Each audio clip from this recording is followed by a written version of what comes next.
هي العربيات رخصت فعلا طبعا، ما ينفعش ننكر ان في حركه حصلت في الاسعار بتاعه السيارات الفتره اللي فاتت اخر اسبوعين دول، وان في قوائم اسعار محدثه نزلت باسعار اقل من اللي كانت موجوده قبل كده، وان في نسبه كبيره من الاوفر برايس على عربيات كتير جدا في السوق اتشالت. في عربيات سعرها بقى قريب من السعر الرسمي، وفي عربيات بقت بتتباع بالسعر الرسمي، وكمان بقى في عندنا بعض العروض من بعض الشركات، علما ان تم الافراج على عدد كبير من العربيات مؤخرا، وان في اخبار تم نشرها تثير التفاؤل للسوق المصري. العربيات الصيني تقريبا كلها بقت بتتباع بالسعر الرسمي، العربيات الاوروبي سعرها اقترب جدا من سعرها ايام ما كانت بتتباع في المنطقه الحره، وكمان بقى في اعلانات كتير جدا على الانترنت لعربيات موديلات 23 كانت متخزنه وابتدت تطلع وتتعرض للبيع، لان كانت فتره من الفترات الناس كانت بتحط فلوسها عربيات. طيب هل معنى كده ان الازمه انتهت وان الحياه بقت ورديه وان خلاص كلنا هنعرف نركب عربيات زي ما كنا عايزين قبل كده؟ خلينا نقول ان المقدمه السابقه دي تثير التفاؤل ان وضع السوق اكيد هيتحسن الايام اللي جايه. كمان ممكن نضيف عليها ان طبقا لجريده المال قريت فيها ان البنوك ابتدت تفتح الاعتمادات لبعض الشركات، فده شيء كويس جدا. كل الظروف السابقه دي ادت للعربيات انها رخصت،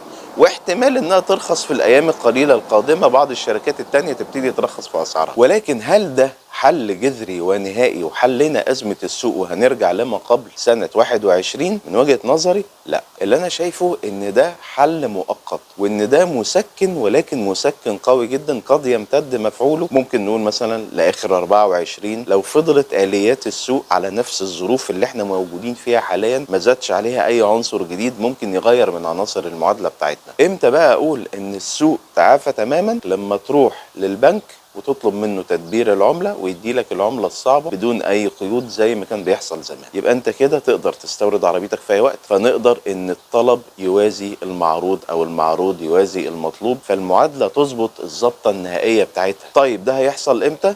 معرفش، لان دي اللي بيحدده الحكومه، والحكومه هي ادرى الناس باولوياتها، واي حد يقول لك عكس كده فهو يا اما بيجتهد يا اما يعني راجل من العالمين ببواطن الامور، يا اما بيفتي لا مؤاخذه. طيب انا كمستهلك النهارده وعايز اشتري عربيه، اشتري؟ وجهه نظري انك ما تاخرش قرار الشراء كتير. يعني ما تخليش حد يصور لك ان العربيات هتفضل تنزل لاسعار انت بتحلم بيها. النهارده برضو ما تنساش ان انت الدولار بقى ملمس في حته ال 50 جنيه رسميا، والدولار الجمركي برضو ملمس في الحته دي رسميا. فحتى لو بنتكلم في عربيه اسيوي منشأ اسيوي ثمنها 30,000 دولار، فانت بتتكلم في 1.5 مليون. لما تزود عليها الرسوم العربيه بقت ب 2 مليون وربع. لازم تبقى حاطط في دماغك ان خلاص يعني الارقام القديمه انت مش هتوصل لها تاني، فما تاخرش قرار الشراء كتير. انت برضو في الاخر راجل مستهلك محتاج عربيه عشان تركبها سنتين 3 4 او ايا كانت المده اللي بتمتلك فيها السياره، فلما هتفضل قاعد مستني انها عشان تنزل مش هتبقى مجديه. طالما ان انت مش تاجر، مش بتجيب العربيه عشان خاطر تقلب فيها وتمشيها بسرعه، عربيه هتجيبها هتمتلكها حتى لو سعرها نزل بعد ما انت اشتريت بشويه، فهو مش هينزل النزول اللي هو يخسف لك بثمن العربيه الارض. ولما تحب تبيع العربيه بعدين على القيمه الجديده، ما انت هتشتري برضو عربيه جديده بالقيمه الجديده. فلو انت في حاجه ملحه لشراء سياره، ما تتاخرش اكتر من شهر، شهر ونص بالكتير،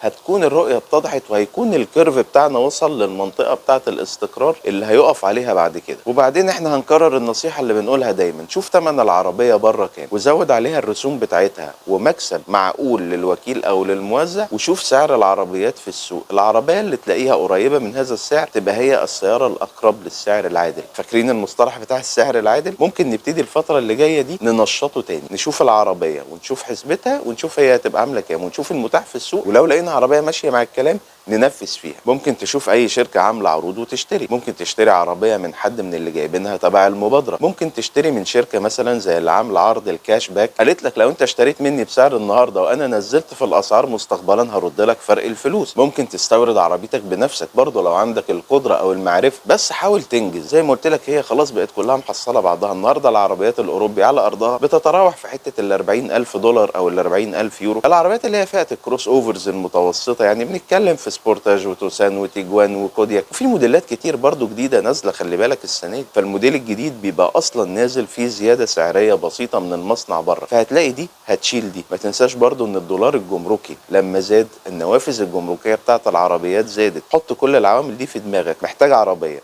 وهتلاقي الحاجات اللي احنا اتكلمنا فيها، نفذ. حاول ما تتاخرش اكتر من كده. ولكن ما ينفعش برضو نتجاهل ان في اي وقت ممكن يطلع قرار جديد بيغير لك كل الدنيا. عشان كده زي ما بقول لك احسب وعقلها وتوكل. في الاول وفي الاخر كلنا بنجتهد، وقد نصيب وقد نخطئ وقد نتفق وقد نختلف. فلو في حد ليه وجهة نظر تانية او عنده رأي تاني يا ريت يشاركنا الرأي في التعليقات. نشوفكم في فيديو جديد بإذن الله قريب، ومتشكر على المتابعة.